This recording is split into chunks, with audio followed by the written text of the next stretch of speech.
What's going on, everybody? Patrick Auger at the Body Lock here with Mr. Drake Riggs and Mr. Matthew Wells.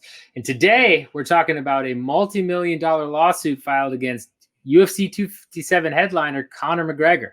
This apparently stems from the sexual assault allegations made by a woman in Ireland in 2018. And according to the New York Times, no criminal charges were produced from that investigation.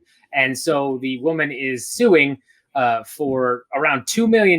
She hasn't been able to work since May of 2019, and she's alleging that there's personal damages as well as expenses, medical, everything of that nature. Pretty graphic story here. Not the first time we've heard about Conor's troubles in this area, although it is important to note that no criminal charges have been filed against McGregor and any claims brought against him. I mean, what do we make of this, guys?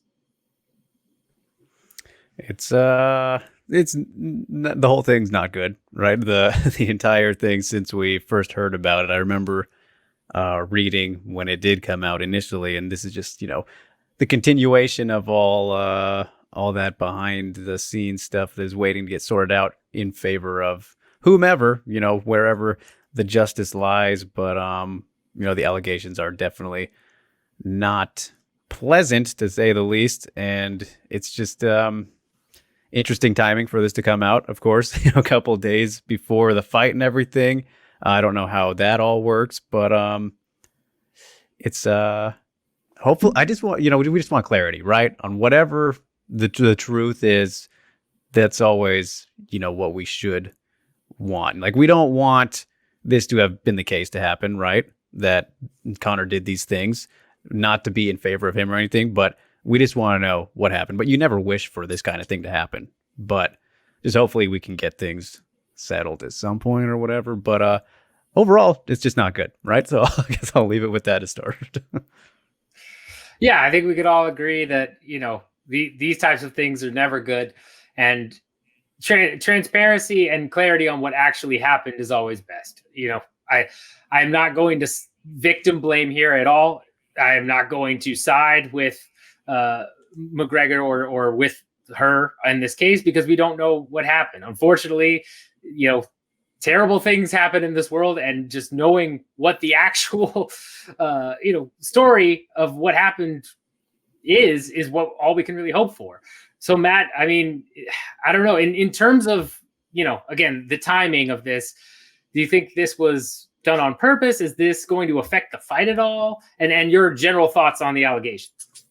I think the timing was definitely done on purpose, especially if the woman involved here believes that what really happened. If that's her story and she believes it happened, then yeah, she wants to do everything to hurt Conor in every way possible, not just financially, but throw him off of his game. If he's about to get ready to go in there and step in for a huge fight, why not do it on the fight week and bring this lawsuit?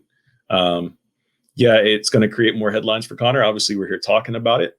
And to Drake's point, we want to know what's really going on, because we don't want to say she's lying. We don't want to say Conor's lying.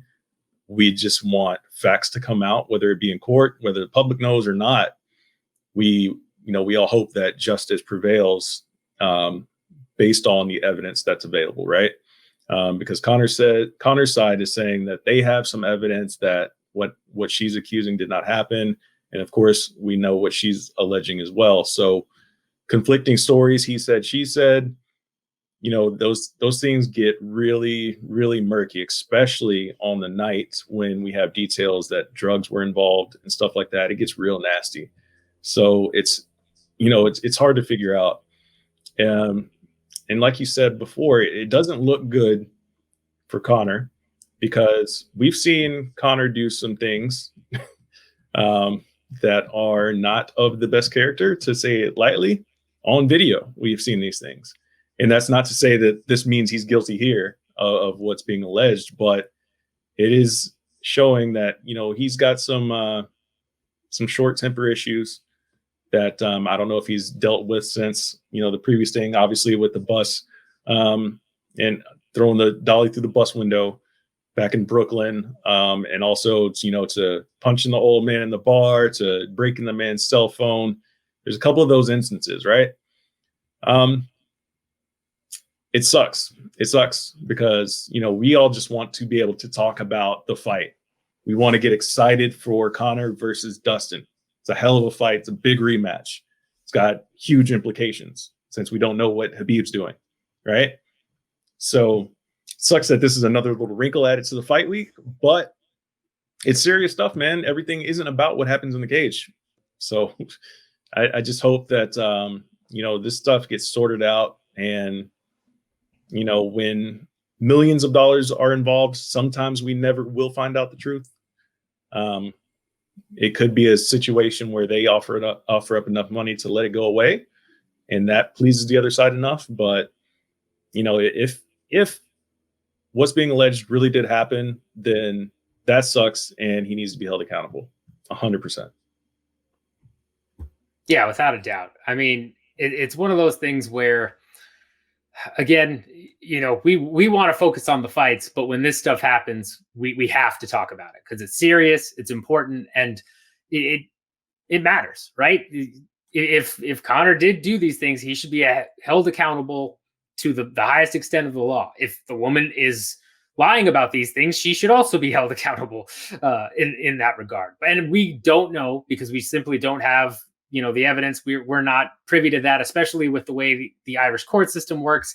It's very behind the scenes. You're not allowed to disclose a lot of information. And so in this type of situation, it's also a PR nightmare for Conor, right? I mean, he really tried to rehab his image going into UFC 246 against Cerrone. Even had, when he was asked about it during press conference, even had Cerrone kind of come to his aid and be like, hey, we're not here to talk about that.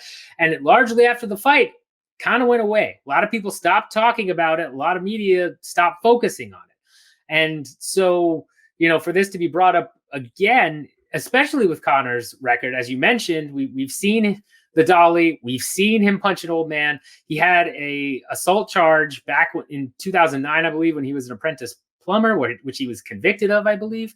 I mean, he has this history of allegations and doing things, especially with a short temper, that, doesn't bode well for him. And he's been trying to rehab this image. And once again, here's the lawsuit and the media looking at this allegation again. So what McGregor does from here, is anyone's guess. I'm assuming he's going to he already had his representative essentially say that the Irish legal system found no criminal wrongdoing. We'll take care of this. As you mentioned, Matt, they mentioned that they had evidence to, disprove these claims.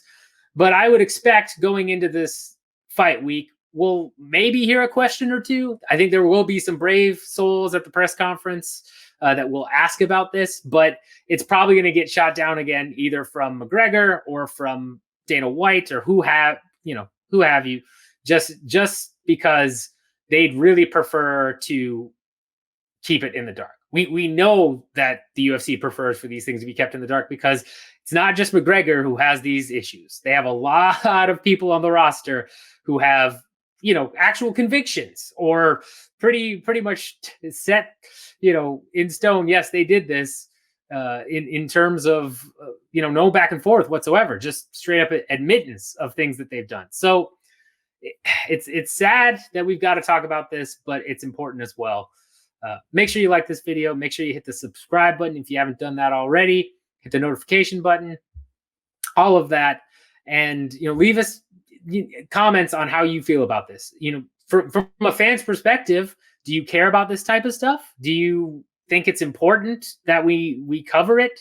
Because, we're always going to do this regardless because we feel it's important. But just from your honest perspective, how do you feel about the situation? Do you think it affects the fight, anything of that nature? And to wrap this up, guys, is there anything here that needs to be said that we're missing? Is there anything that needs to, change in terms of the way the UFC is handling this type of stuff? Because so far their officials have declined to comment. I think that's a bit of a problem, declining to comment. I think saying something in this case, when it's really related to you, is better to say something than nothing, even though I I guess I can understand why they wouldn't, because of course, I'm sure they might not know much more than us. Maybe they do. We don't know. That's the thing. Just so many question marks about it. But I guess if anything, it would be nice to hear them at least make more acknowledgement of these things. But of course, that's bad for business, right? So I get it. Yeah, and I mean, yeah, it's. I would at least like to have them do something similar to what LFA did with Pat Miletich, right? Mm-hmm. Say like, hey, we're gonna have an investigation. We'll let you know what we find. At least that's acknowledgement of it, and at least something. But who knows? Hopefully, we're not talking about this stuff, down the line, and things, and justice is served. Really, that's all we can really hope for in this situation.